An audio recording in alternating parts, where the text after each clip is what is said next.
¿Qué dijimos que era sabiduría? La capacidad de usar y de usar bien el conocimiento. Entonces, hoy vamos a continuar con sabiduría, hablando de la sabiduría. En este día, el tema es la religión verdadera y su sabiduría, basada en el libro de Santiago. Abra la Biblia en el libro de Santiago. No lo dije la vez pasada, Santiago, un escritor, el escritor de la carta, es el hermano de Jesús. Un apóstol, pero no de los 12. Fue uno de los otros que siguieron a Jesús. De hecho, su relación, su fe creció después de la resurrección de Cristo. Mientras Cristo estuvo en la tierra, Santiago no fue muy afín a las enseñanzas de su hermano. Pero luego de la resurrección, cuando se comprobó la divinidad de Jesús, Santiago se convirtió en pilar de la iglesia. Llegó a ser el pastor de la iglesia en Jerusalén. Entonces, cae en la categoría de apóstol, aunque no de los 12. Por eso se le conoce como Santiago apóstol. Algunos estudiosos no están de acuerdo en llamarlo apóstol, porque solamente le llaman hacia los 12. Pero bueno, esa es una discusión entre la gente que sabe. Nosotros somos más sencillos, le vamos a llamar apóstol por el trabajo que hizo. Santiago 1, 26 y 27 para dar inicio. La religión verdadera y su sabiduría. ¿Le hace falta verlo allá, no? En el proyector. Bueno, ese es para los domingos. Es que mi secretaria, no le quiero dar más trabajo a mi secretaria porque se me va a correr. La religión verdadera y su sabiduría. Santiago 1, 26, 27. Amén cuando lo tenga. Si alguno se cree religioso entre vosotros y no refrena su lengua, sino que engaña su corazón, gracias, la religión del tal es vana, es decir, vacía, hueca. La religión pura y sin mácula, o sea, sin mancha, delante de Dios el Padre es esta: visitar a los huérfanos y a las viudas en sus tribulaciones y guardarse sin mancha del mundo. Vamos a quedarnos ahí para dar inicio. Y me gusta siempre iniciar con una pregunta. ¿Cómo describe usted a una persona religiosa? Con lo que usted acaba de decir, bueno, la mayoría, el 90%, intuyo que usted tiene el concepto de religioso en el mal sentido, ¿verdad? Bueno, pero vamos a hablar del religioso, del que realmente es religioso en el buen sentido de la palabra religión, como lo dice el versículo 26. Si alguno se cree religioso, ¿qué dice? Refrene su lengua. Y dice el 27, la religión pura, o sea que usted le puede llamar religión al evangelio. Es una religión. ¿Qué significa la palabra religión? Religar, reunir al hombre con Dios. Es reunir de nuevo. El vínculo roto, religarlo. Entonces la palabra religión es buena, es positiva. Somos nosotros con nuestras malas aplicaciones de los principios bíblicos que le hemos dado la connotación negativa. Y al decir religioso lo decimos casi como ofensa. Para ofendernos entre cristianos, este es religioso. Quiere decir, este solo está lleno de legalismo. ¿Ya? Este no vive bajo la gracia. Algo así. Pero la palabra religión o religioso, al describir a un religioso, debería ser una persona que vive y que practica los principios, mandamientos y reglas o normas del Señor Jesucristo o contenidas en la palabra de Dios. Porque realmente eso es lo que debería ser un religioso. Pero para nosotros religioso es una persona que va a la iglesia, una persona que se viste de cierta forma, una persona que solo es apariencia. De hecho, esa es la forma como lo usamos. Una persona que solo es apariencia, pero que realmente su corazón no ha sufrido cambio. Bueno, la verdadera espiritualidad o la verdadera religión no se basa solo en cosas externas, sino en el poder transformador de Cristo en la vida de una persona. Por ahí empieza la verdadera religión. La verdadera religión no es más que una persona, el verdadero religioso no es más que una persona transformada de adentro hacia afuera por el poder de Cristo. una transformación obvia, una transformación visible. Mire, aquella persona que ha sido transformada de adentro hacia afuera, el nuevo nacimiento como lo conocemos nosotros, alguien que ha nacido de nuevo, no puede ocultar su nuevo nacimiento. No puede ocultar su transformación. Aunque quiera, no puede. Porque es algo que, hermano, se desparrama de la persona hacia afuera. Se le sale de control. Su nuevo nacimiento va a ser algo visible para todos. ¿Ya? No existe tal cosa como un cristiano encubierto. Undercover. No existen cristianos undercover. No existen cristianos encubiertos, cristianos ocultos. No existe. El cristiano apenas conoce a Cristo, surge una explosión. ¿Qué dijo el Señor Jesucristo? Hablando del agua de vida que brota. Dijo, si alguno cree en mí, como dice la Escritura, de su interior brotarán o correrán ríos de agua viva. Eso es inevitable, no se puede ocultar. Un cristiano que cree en Cristo, como dice la Escritura, ella es una fuente. Todo el tiempo está brotando. Todo el tiempo está contagiando. Está esparciendo bendición. No es una persona amargada, retraída, cara larga. Que repele a la gente, que nadie se le acerca porque le tiene miedo. No, hermano. El verdadero religioso es una persona contagiosa. Contagia su emoción, contagia su espiritualidad. Dan ganas de ser como esa persona. ¿Me está captando la idea? En primer lugar, el verdadero religioso, dice Santiago, controla su lengua. Empezando por ahí. Tiene cuidado de lo que va a decir. O sea, no habla a la ligera, sin pensar. No, hombre, tiene el Espíritu de Dios. Tiene el Espíritu de Dios dentro de él. Hermano, la mente maestra que creó el universo vive en el creyente. ¿Cómo le va a dejar la lengua suelta? ¿Cómo? ¿Verdad que es ilógico eso? Es ilógico un cristiano nacido de nuevo y con la lengua suelta. Que no piense lo que dice, que ofende a la primera. No cuadra eso con el Espíritu Santo. Un espíritu que es todo amor, que es orden. Un espíritu ordenado, un espíritu afable, un espíritu de amor. Entonces el verdadero cristiano, el verdadero religioso, refrena su lengua. No lo va a hacer 100%. Porque también Santiago dice en otro pasaje que estudiaremos más adelante, dice que el que logre controlar la lengua, entonces ese es un varón perfecto. Y como sabemos que no hay ninguno perfecto, o sea que nunca lo vamos a lograr. Pero el esfuerzo sí lo vamos a hacer porque el Espíritu de Dios nos capacita. No ofende con su lengua. Mire, usted siempre va a tener la tentación, yo siempre voy a tener la tentación de herir a otro criticándolo. Siempre va a estar eso en mí. De herir a otro criticándolo, ¿para qué? Para quedar yo en mejor posición. Esa es la única razón por la que criticamos. Bueno, por la que critico, pues, usted no, yo. Esa es la única razón por la que critico, porque quiero quedar yo en mejor posición que aquel que estoy criticando.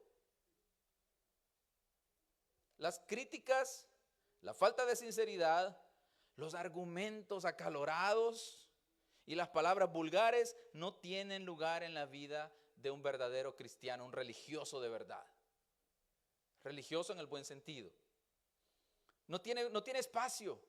Esas discusiones acaloradas cuando se discute sobre argumentos, muy difícil que usted me vea a mí en eso. De hecho, no me va a ver usted a mí en eso, se lo garantizo. Cuando el Espíritu nos guía, podemos controlar nuestras palabras, nuestra conversación va a ser amable, nuestra conversación va a ser edificante, la gente le va a buscar para conversar con usted. La gente va a querer oír su opinión. Pero si mis palabras son críticas mordaces, críticas duras, críticas destructivas, de hecho no existe tal cosa como crítica constructiva, siempre ofende. Si mis palabras son edificantes y amables, si mi conversación es edificante y amable, usted me va a buscar para conversar conmigo. Pero si yo le ofendo a la primera, si yo digo lo primero que se me ocurre y uso mi lengua como un látigo para golpearle, usted se va a alejar de mí. Usted no va a querer hablar conmigo. Entonces, muy religioso puedo creerme, muy ministro, muy pastor, pero si mi lengua ofende, ¿cuál religión pura?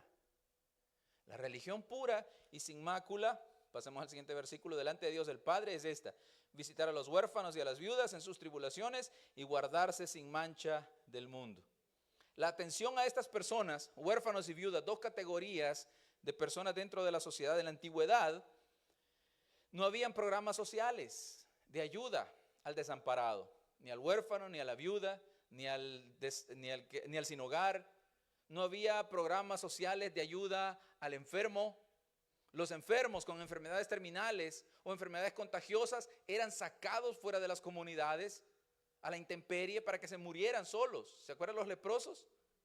Y tenían que ir gritando su enfermedad, el nombre de su enfermedad, para que nadie se les acercara. Pues los huérfanos y las viudas estaban desamparados. El Señor Dios sí se ha encargado siempre. A Israel le dijo desde el tiempo antiguo la forma como debería cuidar de las viudas y de los huérfanos. Ahora, en este tiempo hay programas de ayuda social. Los gobiernos del mundo están en la obligación de tener programas sociales para favorecer a las clases desamparadas. Sin embargo, cuando dentro de la iglesia surge una persona en ese desamparo, ¿qué vamos a hacer? Llevarlo a la alcaldía. Tenemos que ayudarlo. Como iglesia, tenemos que ayudarlo. Si en medio de nosotros, de pronto, esas cosas suceden, hermano. Si en medio de nosotros, por una tragedia de esas inevitables, una hermana queda viuda y no puede trabajar, o unos niños quedan huérfanos y no pueden valerse por sí mismos, no tienen la edad todavía, ¿a quién cree que le va a pedir cuenta el Señor de eso? A nosotros como iglesia. Quiero aclarar esto. No se trata de que vamos a salir a buscar viudas. ¿Quién es viuda que le podamos ayudar? No, hermano, no nos alcanza todo lo que podamos ganar en toda la vida. Tampoco se trata de salir a buscar huérfanos. Por eso mismo existen programas de ayuda social en los gobiernos, tanto locales como estatales o federales. Pero cuando surge dentro del grupo, dentro de la comunidad, dentro de la congregación, estamos en la obligación de ayudar. Delante de Dios, estamos en la obligación de ayudar. Hoy no sucede, hoy es difícil que una persona quede desamparada, muy difícil. De hecho, hay programas de ayuda a huérfanos y viudas gracias a la ley de Dios, gracias a que Dios le dijo a su pueblo desde la antigüedad que ayudara a estas personas desamparadas. Por eso es que hoy existen hospitales, existen orfanatorios, existen casas de ayuda a mujeres solteras, a mujeres viudas, porque la iglesia fue la que inició con esto. Si la iglesia no lo hubiera iniciado, el mundo todavía seguiría dejando en el desamparo a estas personas. Santiago 2, leamos del 1 al 7. Hermanos míos, que vuestra fe en nuestro glorioso Señor Jesucristo sea sin acepción de personas. Ay, aquí estamos entrando en un tema bonito. Sin acepción de personas. Porque si en vuestra congregación entra un hombre con anillo de oro y con ropa espléndida, y también entra un pobre con vestido andrajoso, y miráis con agrado al que trae la ropa espléndida y le decís, siéntate tú aquí en buen lugar. Y decís al pobre, estate tú allí en pie. O siéntate aquí bajo mi estrado. ¿No hacéis distinciones entre vosotros mismos y venís a ser jueces con malos pensamientos? Hermanos míos amados, oíd. ¿No ha elegido Dios a los pobres de este mundo para que sean ricos en fe y herederos del reino que ha prometido a los que le aman? Pero vosotros habéis afrentado al pobre. ¿No os oprimen los ricos y no son ellos los mismos que os arrastran a los tribunales? Y el último, por el momento, ¿no blasfeman ellos el buen nombre que fue invocado sobre vosotros? Hablemos de la parcialidad. Había en el tiempo en el que se escribió esta carta a la comunidad de las 12 tribus a la que les escribe Santiago, había discriminación entre la iglesia, entre los destinatarios de la carta. Por eso Santiago ordenó evitar el favoritismo. ¿Qué entiende usted como favoritismo? Preferencia, simple y sencillamente, darle preferencia.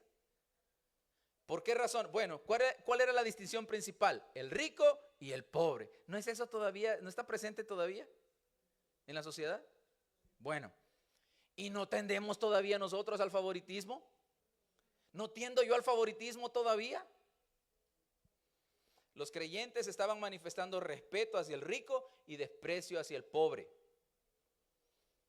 Vamos a decir unas cosas bien delicadas aquí hoy, hermano. Así que espero toda su madurez espiritual, toda su madurez cristiana para asimilarlo bien.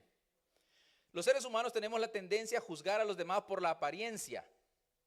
Les vemos la ropa, la raza, la posición social, el vocabulario, el lenguaje, la preparación académica, la belleza. Todas esas cosas las juzgamos inmediatamente.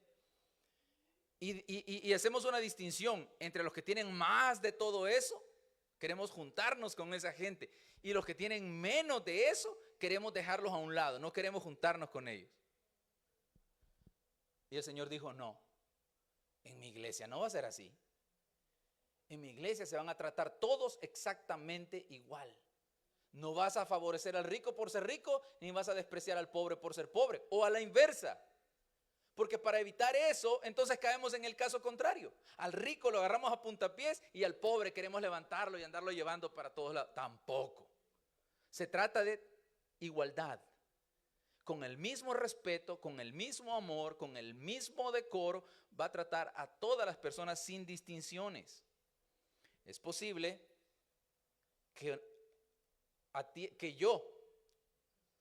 Es posible que yo atienda mejor al rico esperando obtener algo. Y esto lo digo para que nos dé vergüenza, hermano. Porque Dios no es así. Miren, en todo caso, acérquese a Cristo. Él es el dueño del oro y la plata. Dios es el dueño del mundo, de todo lo que hay en Él y todo lo que en Él habita. Acérquese a Cristo. Si quiere que no le falte nada, acérquese a Cristo. Pero no trate con favoritismo a aquellos de entre sus hermanos que tienen más recursos. Porque eso es vil, eso es satánico, eso es vano, crea divisiones. Entonces se crean dos, el ministro que hace eso, por lo general los ministros lo hacemos, allí mismo creó una división dentro de su propia congregación. Es posible atender al rico para esperar obtener algo de él. Y es posible que nos dé vergüenza o que me dé vergüenza sentarme al lado del pobre porque veo su necesidad y no quiero ayudarlo, no estoy dispuesto. No, hombre, traer solo gente necesitada. Entonces, mire, para empezar, la iglesia no es una institución con fines de lucro, ¿verdad? Por eso está exenta de impuestos, porque el gobierno, tanto local como estatal como federal, piensa que la iglesia le está ayudando al Estado con las personas en necesidad. Entonces, para hacer la carga más fácil, le quita los impuestos para que pueda ayudar con más libertad. Entonces, si yo dijera, mire hermano, vamos a evangelizar, pero vamos a evangelizar allá por River Oaks. Vamos a ir a tocar timbres, pero vamos a tocar timbres allá de River Oaks para arriba. No vaya a ir ahí por Bel Air, ahí por el Fiesta, ahí donde vivía yo. No vaya a ir por ahí. Ahí lo único que va a encontrar son borrachitos en las calles. Ahí no vaya a evangelizar. No. En el parqueo de Fiesta tampoco. Vaya al parqueo de H-E-B, parqueos así, tiendas un poco más elegantes. Porque si no nos vamos a llenar de pobres aquí. Queremos gente que aporte, gente que dé. Si alguien escuchó esto y solo entró ahorita, va a decir, uy, esa iglesia está mal. En Hechos 10:34, no, les insto a que oigan todo el mensaje. Hechos 10:34.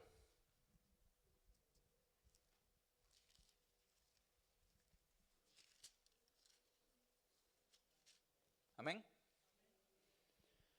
Entonces Pedro, abriendo la boca, dijo, en verdad comprendo que Dios, ¿qué?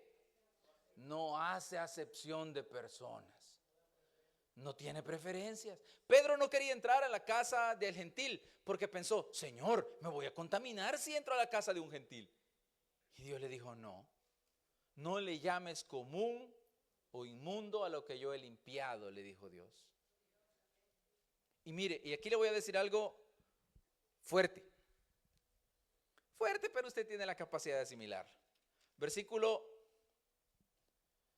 6, versículo 5.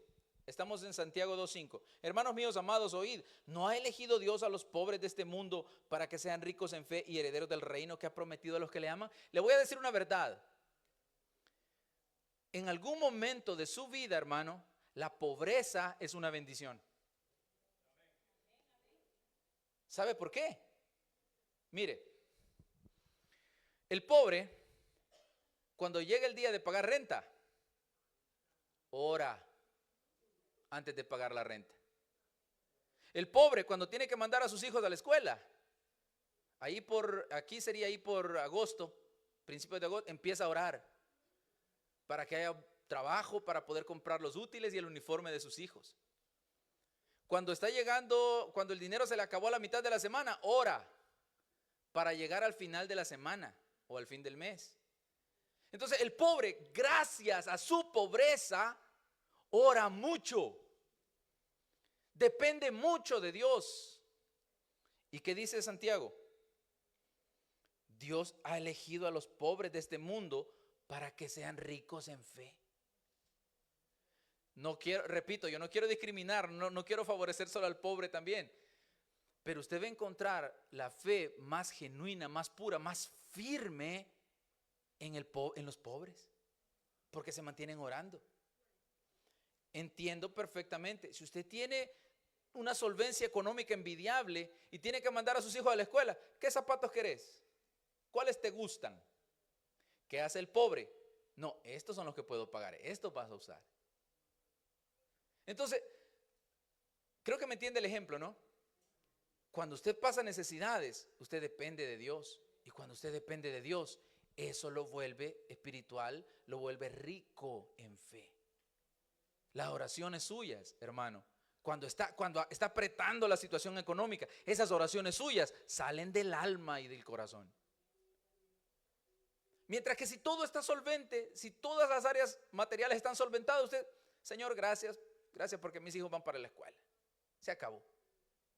Entonces, a veces la pobreza es una bendición y también a veces la riqueza. Mire lo que dice el 6. Pero vosotros habéis afrentado al pobre. ¿No os oprimen los ricos? ¿Y no son ellos los mismos que os arrastran a los tribunales? No quiero generalizar. Hay excepciones. Pero por regla general, los ricos no le dejan pasar una. Si lo tienen que demandar por 100 pesos, lo demandan. El pobre no. Le quedó de ver 100 pesos. Ay, me los pagas la siguiente semana. No pudo. Ay, después. El rico no. Se venció el plazo. Hay un contrato, mijo. Y Santiago le dice, pero si son los ricos los que los arrastran a los tribunales. Ellos son los que están afrentándolos a ustedes y ustedes los tratan como si fueran una eminencia. Dice Santiago, no hagan esto. Olvídense de favoritismos. Olvídense de parcialidades. El mundo ve lo temporal y lo pasajero. Nosotros, hijos de Dios, debemos ver lo eterno. Hay gente en la pobreza con una nobleza espiritual, una fortaleza espiritual, hermano. Y esto lo digo con pleno conocimiento. Yo he conocido gente que aparentemente no tienen nada material, pero tienen una fe y hacen unas oraciones tan poderosas, hermano, que cuando esa gente le pone en la mano a usted, las enfermedades literalmente huyen de usted. Pero cuando nuestra vida espiritual, nuestra vida de oración es raquítica, si le pone la mano a un enfermo, se contagia. Ahora, es la fe la que hace rica a una persona, no sus posesiones materiales. Yo he aprendido a no apantallarme por lo material. ¿Qué si me apantalla a mí, hermano? Una vida espiritual intensa. Tengo un profundo respeto por la gente espiritual, porque me edifican, porque aprendo de ellos.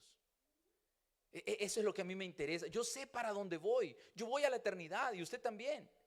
Y a mí me interesa obtener beneficios, obtener dividendos para lo espiritual. Y estoy en un cuerpo de carne como usted. Todos estamos en un cuerpo de carne. Necesitamos lo material para vivir. Eso es un hecho. Pero úselo como un medio, no como el fin.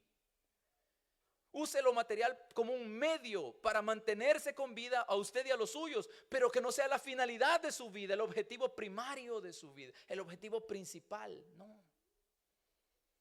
Que su objetivo principal sea agradar a Dios. Avancemos. Amemos a los demás. Santiago 2, 8 al 11.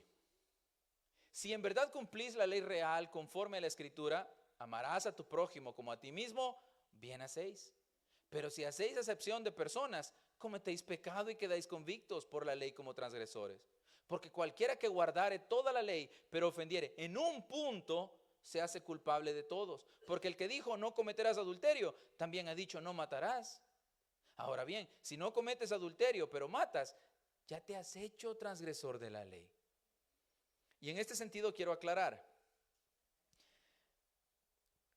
Personas sin mayor interés o sin mayor conocimiento se confunden en esto. Dicen, pero es que la ley del Antiguo Testamento ya está derogada, ya no podemos. Mire, la ley del Antiguo Testamento estaba dividida en dos grandes grupos, en dos áreas. Estaba la ley ceremonial, que servía para acercar al hombre a Dios, la relación del hombre con Dios, y estaba la ley moral, que regulaba las relaciones entre hombres, las relaciones entre seres humanos. Los 613 mandamientos de la ley estaban divididos entre leyes ceremoniales y leyes morales. Cuando Cristo vino, las leyes ceremoniales quedaron obsoletas.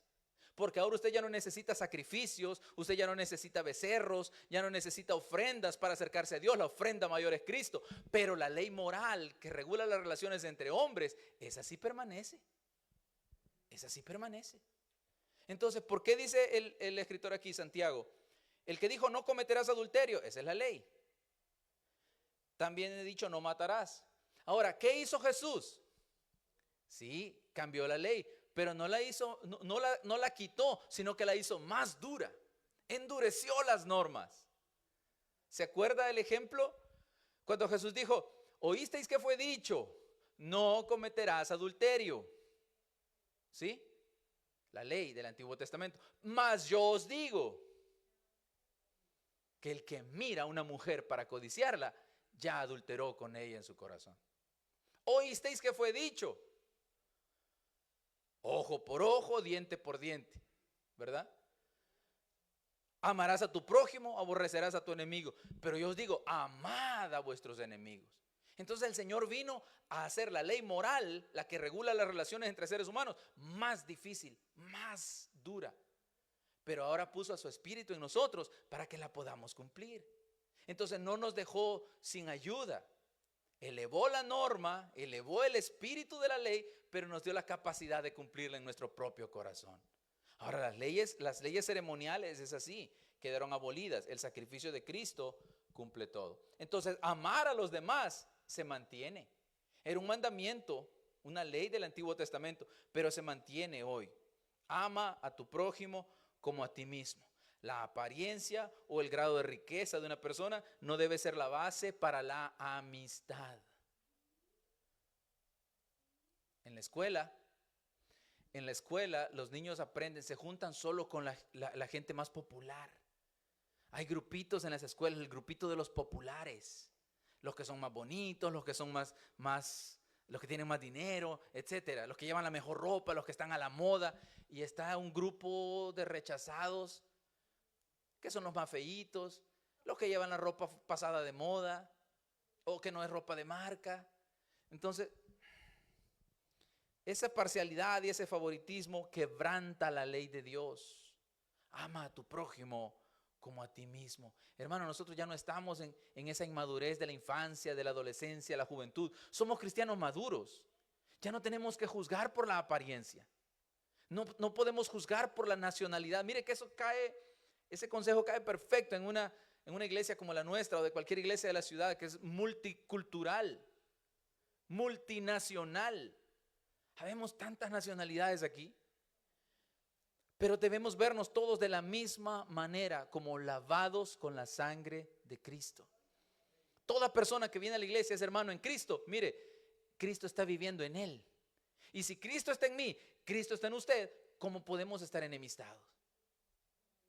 ¿Está dividido Cristo? No, Cristo no se divide. Cristo está en usted, Cristo está en mí. Tenemos que tratarnos bien. Ahora, y si viene una persona de afuera que aún no tiene al Espíritu, tenemos que tratarlo bien, porque por él murió Cristo o por ella murió Cristo. Una pregunta capciosa, una pregunta con una tricky question para usted. Hermano, si viene mañana, no, mañana es jueves, si viene el domingo, una persona transgénero, ¿cómo lo trataríamos?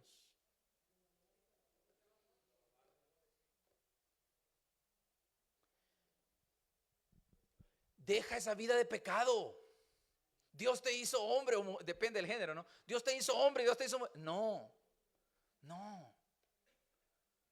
Si viene una persona de otra religión, si viene un mormón, usted lo va a conocer porque traen una plaquita aquí y andan con corbata, camisa blanca. Viene un mormón y se sienta. Esos que creen en ídolos. Si viene un testigo de Jehová, esos que creen que esos 144,000 solo son ellos, no son ustedes. No me voy a poner a predicar contra un mormón.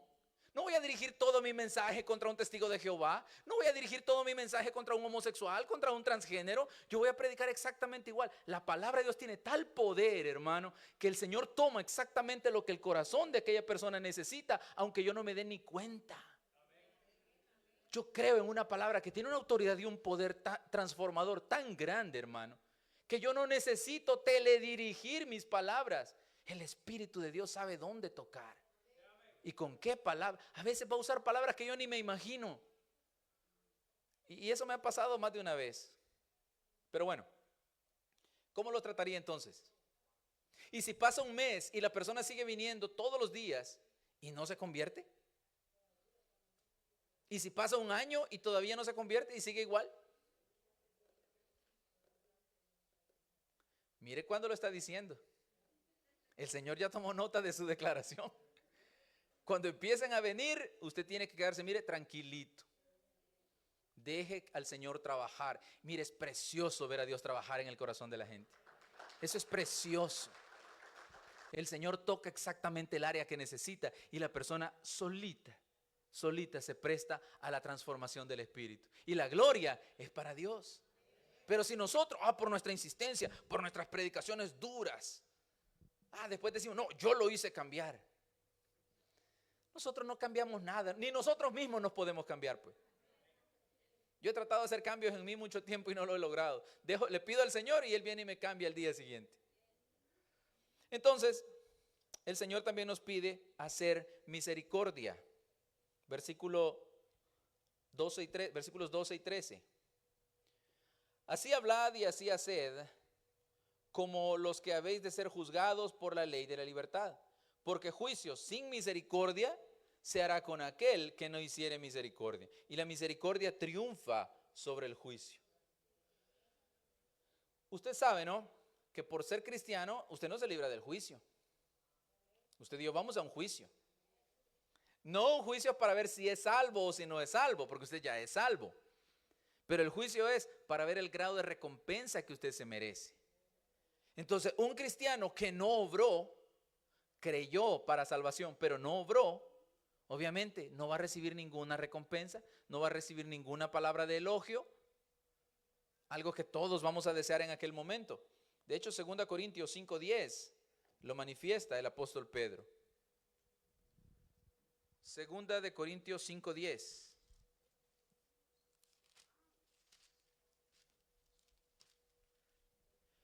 Porque es necesario que todos nosotros comparezcamos ante el tribunal de Cristo para que cada uno reciba según lo que haya hecho mientras estaba en el cuerpo, sea bueno o sea malo. Entonces seremos juzgados en base a la ley de la libertad, no por la ley esclavizante de los hombres.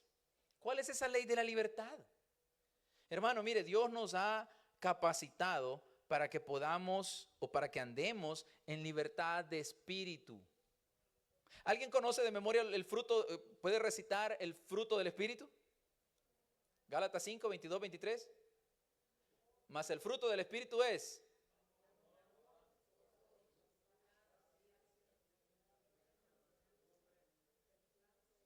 Me lo dijeron en desorden, pero ahí va. El orden de los factores no altera el producto, dice la ley matemática. Entonces, esa es la ley de la libertad.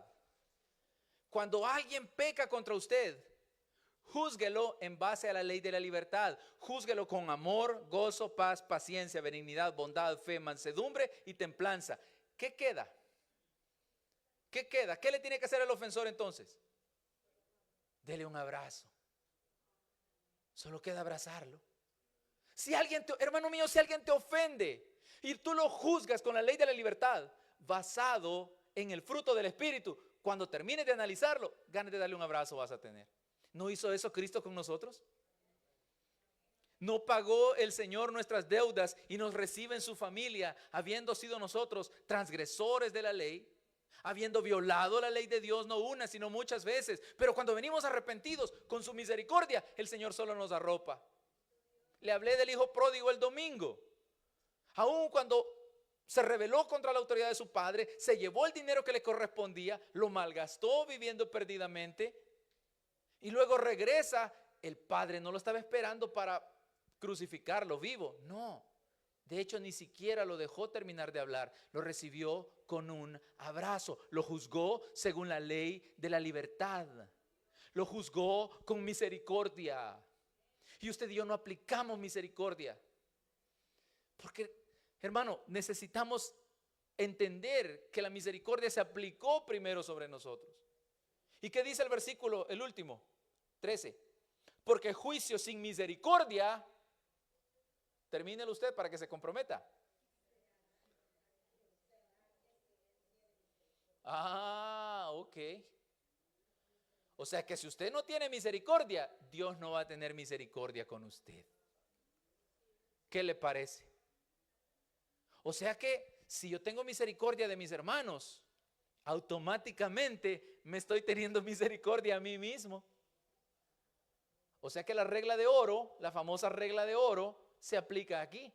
Así como quiera que los hombres hagan con vosotros, así también haced vosotros con ellos. Pero en este caso es Dios. Así como yo quiero que Dios me trate, así voy a tratar a los demás. Y yo quiero que Dios me trate bien. Yo quiero que Dios me perdone todo. ¿Cómo quiere usted que Dios lo trate? Entonces trate usted así a los demás. ¿Quiere que Dios tenga misericordia de usted? Entonces tenga misericordia de todos. ¿Quiere que Dios lo trate a usted con cariño, con aprecio, que Dios lo exalte? Entonces haga eso con los demás. Hermano, tan simple como que la Biblia se lo está diciendo con las palabras más claras posible. Vamos a ir terminando. No, faltan 15 minutos todavía. Pues no, seguimos. Santiago 2:14. Vamos a leer del 14 al 19. Hermanos míos, ¿de qué aprovechará si alguno dice que tiene fe y no tiene obras? Pregunta otra vez, ¿podrá la fe salvarle? Y si una hermana o un hermano o una hermana están desnudos y tienen necesidad del mantenimiento de cada día, y alguno de vosotros les dice, id en paz, calentaos y saciaos, pero no les dais las cosas que son necesarias para el cuerpo, pregunta de nuevo, ¿de qué aprovecha? 17, así también, ¿hasta dónde le dije?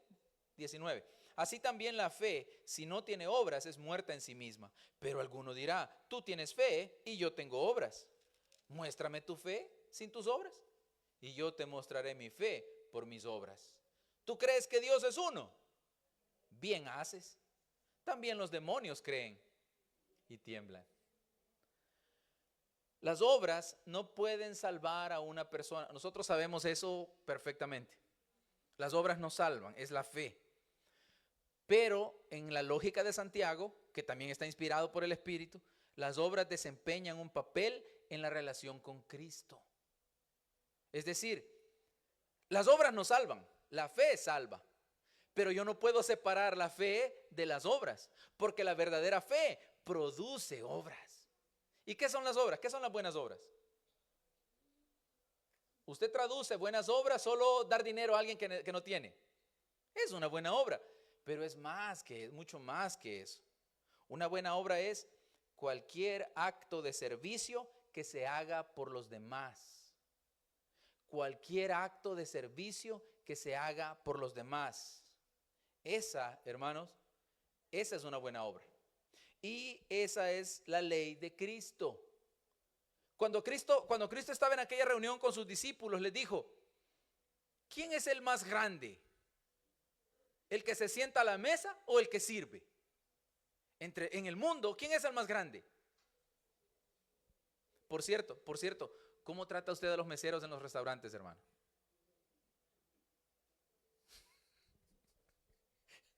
Viera la cara que pusieron algunos. No lo estoy regañando tampoco. Algunos dijeron: bien, bien.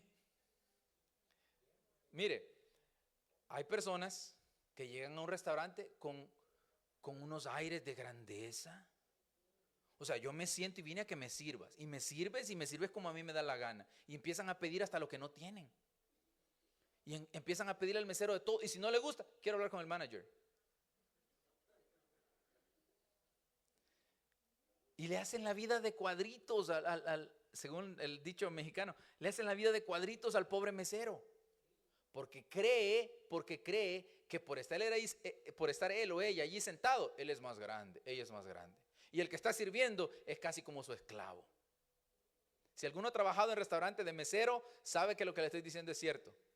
Yo nunca he trabajado de mesero, pero he visto personas tratar mal a los meseros. Entonces Jesús dice: ¿quién es en el mundo? ¿Quién es el más grande? ¿El que se sienta a la mesa o el que sirve? Les dice: ¿verdad que es el que se sienta a la mesa? Pues yo, les dijo Jesús, yo estoy entre ustedes como el que sirve.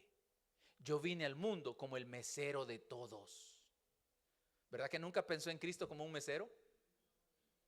Eso es lo que él dijo. Yo vine como el mesero de la humanidad. Yo vine a servirles a todos. Y de hecho, un día en la eternidad, usted va a llegar a la Santa Cena. Lo que hacemos aquí es una simulación, una pequeña figura. Un día usted va a sentarse a la cena de las bodas del Cordero. Y que no sabe quién es el que va a servir. Exactamente, ese que no quiere decir. La fe que salva se demuestra de forma natural en obras. Esos ríos de agua viva que brotan del creyente convertido, hermano, son obras. Son buenas obras. Esos ríos de agua viva que fluyen como un manantial del corazón del cristiano son buenas obras. Al cristiano verdadero no le tiene que rogar que haga buenas obras. Él busca dónde hacerlas. Él busca. Y lo hace, ¿sabe por qué? Porque el Espíritu de Cristo está en él. Y Cristo, cuando vino a servir y a buscar quien necesitaba de su servicio para servirle. Él fue a buscar a la samaritana al pozo. Fue a buscar a los discípulos después de la resurrección que estaban pescando. Él fue a buscar, él siempre fue a buscar. Él no esperó que la gente viniera a él. Él fue a donde estaba la gente. Las buenas obras, hermano, son naturales. Algo tan natural para un león es despedazar a sus víctimas, a su presa. Es natural, esa es la naturaleza del león. Pues en el cristiano lo natural son las obras de bondad, las obras de amor. Esa es la naturaleza del cristiano. ¿Por qué? Porque tiene el Espíritu de Cristo. Romanos 8:9.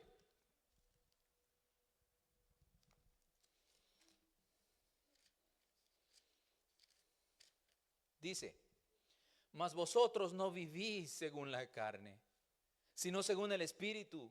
Si es que el Espíritu de Dios mora en vosotros. Y si alguno no tiene el Espíritu de Cristo, no es de él. ¿Lo entendió? Si alguno no se comporta como Cristo, no le pertenece a Cristo. Hermano, yo leo esto y mire, me da escalofrío, se me para el pelo desde la coronilla de mi cabeza hasta la planta de los pies. Se me pone la piel de gallina.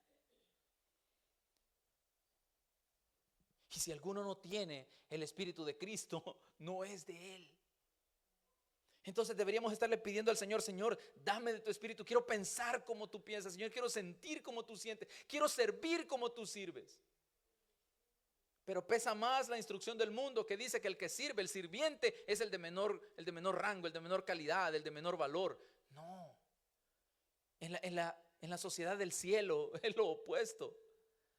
El más grande en el reino de los cielos es el servidor de todos. Yo no sé usted, pero yo quiero que se me llame grande en el reino de los cielos, hermano. Aquí no importa. Aquí no importa. Aquí la vida se acaba en cualquier momento. Pero en la eternidad, yo quiero ser reconocido como grande. Y para lograrlo, el único camino es el servicio.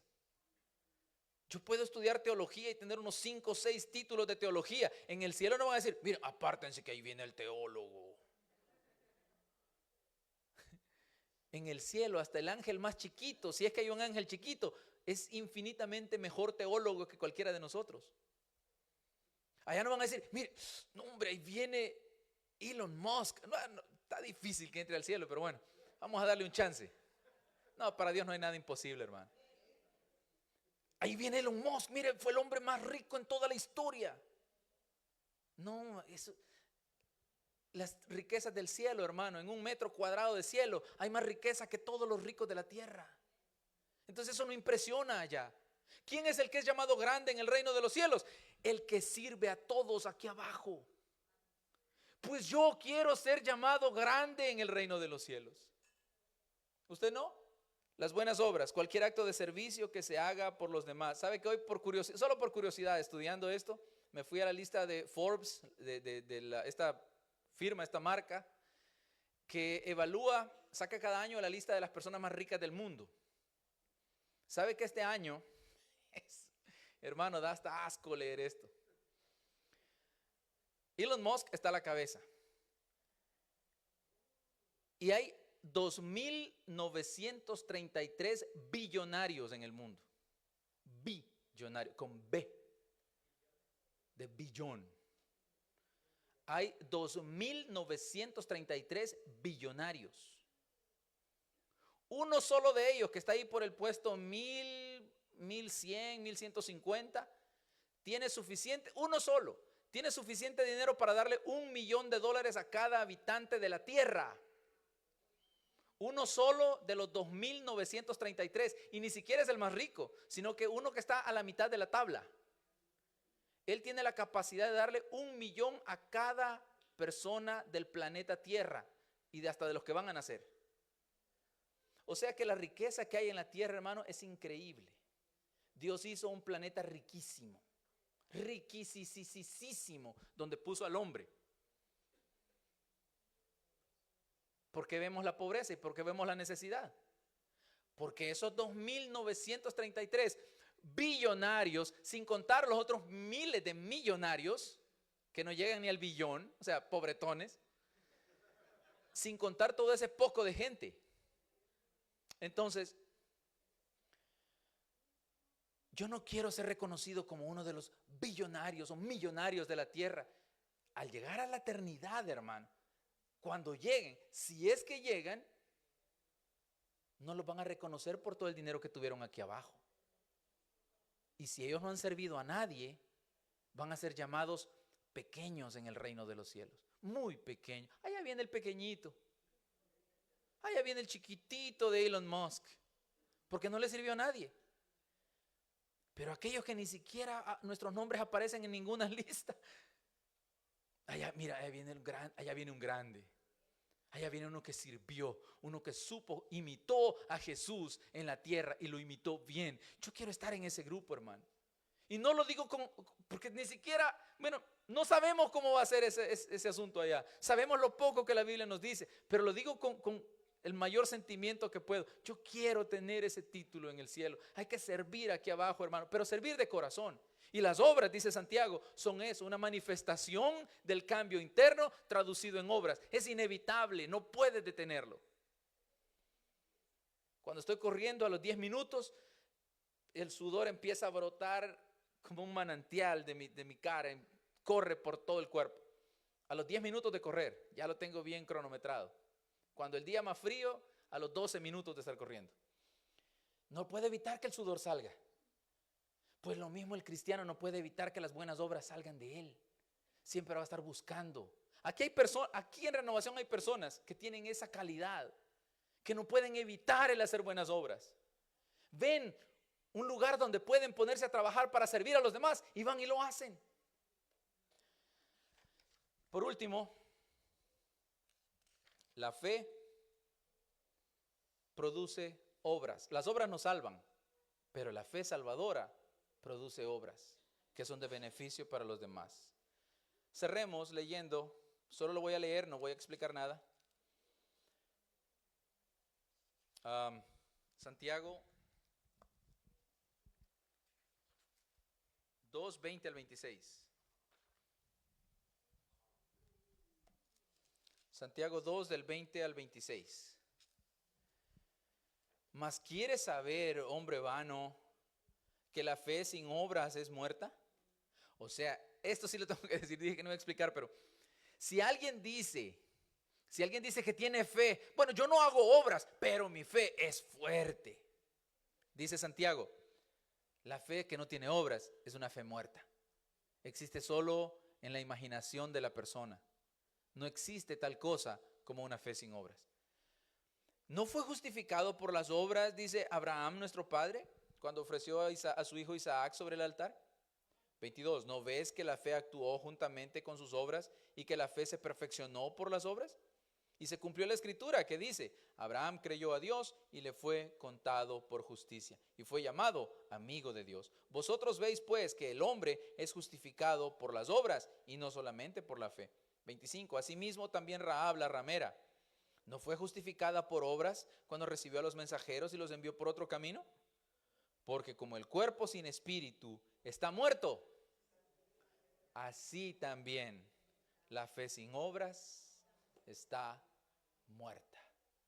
Sería una fe sin espíritu, una fe que no vale nada. Póngase de pie. El Señor dejó esta carta escrita para nosotros, la carta de Santiago, porque quiere que hagamos un esfuerzo. Pero el trabajo más grande, Él ya lo hizo y lo sigue haciendo en nosotros. El trabajo más grande fue en la cruz. Y el trabajo que Él sigue haciendo, está su Espíritu en nosotros, generando ese deseo de servir al Señor. ¿Qué nos pide el Señor a nosotros? Que solamente nos pongamos en la posición adecuada, que no le estorbemos al Espíritu. Porque usted puede resistirlo. Y usted sabe eso. El creyente tiene la capacidad de poder resistir al Espíritu Santo. No lo haga. Cuando el Espíritu le motive, le mueva a hacer algo, no se reprima el deseo de hacerlo. Al contrario, dele libertad al Señor para que trabaje a través de usted. Dios nunca lo va a poner en una situación de desventaja o de vergüenza. Nunca. Cuando Dios te manda a hacer algo, solo es para exaltarte, hermano. Cuando Dios te pide que hagas algo, solo es para bendecirte. Porque cuando lo haces, Él te bendice mucho más. Yo he aprendido una cosa. Cuando usted hace lo que Dios quiere que usted haga, el más bendecido siempre es uno. Siempre. No es que Dios te pone en desventaja para bendecir a otro, no, bendice al otro con tu servicio, pero tú eres más bendecido todavía, porque el Señor sabe que ahí hay una persona en quien Él puede confiar y Él te confía más cada vez. Y tu relación con Él se estrecha, se fortalece. Si no es eso, entonces ¿para qué ser cristiano? ¿Para qué venir a la iglesia si tu fin no es que tu relación con Cristo se estreche cada vez más?